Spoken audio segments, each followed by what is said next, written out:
Hi lovelies! You guys know I am all about solving your dinner dilemmas with recipes that are quick, easy, and delicious. And today's recipe definitely checks all of those boxes. In fact, it's a one-pot wonder that can be made in less than 30 minutes, and it is bursting with flavor. It's my Southwestern beef and sweet potato skillet, and it is so super tasty, but you won't believe how simple it is to prepare. This is just one of those dishes that is basically guaranteed to be a hit because it's full of so many incredible ingredients. Now it all starts with my nice big skillet heating up on the stove. I've got it over medium-high heat, and to it I'm going to add just a little bit of oil because I'm going to be cooking my ground beef in this, and I of course do not want it to stick. Now just as soon as that oil starts to shimmer, you know it is time to go ahead and add your ground beef. And all we're going to do is let this ground beef start cooking up and break it up with the side of our spoon. Ground beef is absolutely incredible for weeknight recipes because of course it cooks up so quickly. In about 5 minutes or so, it'll be fully cooked. Now this recipe is really versatile, so if you want to skip the beef here and swap in some ground chicken, ground turkey, or ground pork instead, you definitely could. And if you want to keep this recipe vegetarian, you could swap in some veggie crumbles here too. You've got lots of great options. I'm going to season it liberally with some salt and some pepper to get started. And while my beef is cooking away, I'm also going to go ahead and add some diced onion here, as well as some diced bell pepper. I love bell pepper because it adds beautiful color and texture to any recipe you use it in. I'm using red here, but you can use any color you might have on hand. I'll let that cook away until my beef is no longer pink and my onion and my pepper have softened up. And then it's time to get in here with a whole lot of flavor. So first up, I've got 2 cloves of minced garlic headed in here because you know how much I love my garlic. I also have a good amount of chili powder going into the pot.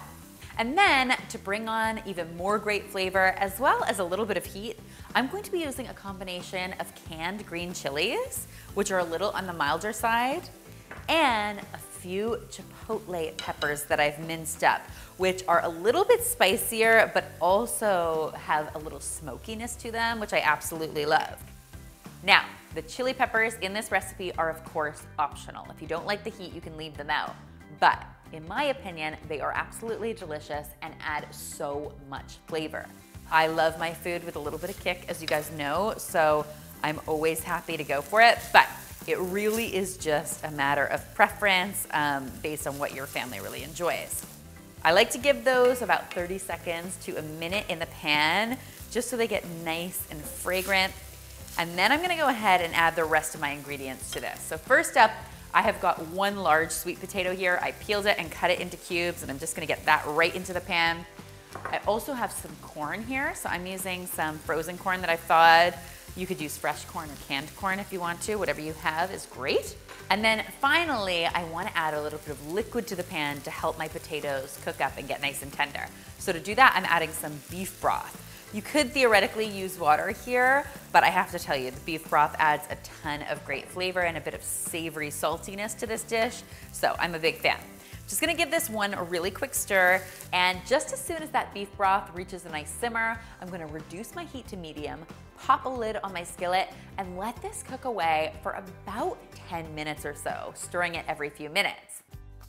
Okay, so here we are after about 10 minutes. You won't believe how delicious it smells in here. This has become so rich and dreamy. Those potatoes are fully cooked through, which is amazing, and almost all of the liquid has evaporated, which is great because what's been left behind is nothing but flavor. But as far as I'm concerned, the best part about this recipe is actually just how versatile it is. So once you've made this yummy concoction, you can serve it up in so many different ways. You can load it onto some cooked rice or some cooked quinoa. You could pile it on a tortilla for some tacos, or even some tostadas would be really good. If you're living that low carb life, go ahead and use some cauliflower rice, or even pile this onto a salad. Or you can enjoy it just as it is, like I'm going to. The only thing you have to promise me is that before serving it, you will top it with some amazing ranch dressing. I know that sounds a little strange, but trust me, the ranch takes this recipe right over the top. I like serving it with some sliced avocado and a little bit of fresh cilantro. And my gosh, guys, this is such a winner.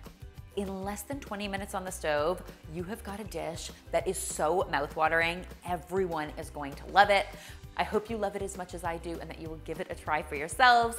If you do, be sure to tweet me, Instagram me, or Facebook me a photo because you know how much I love seeing your kitchen creations.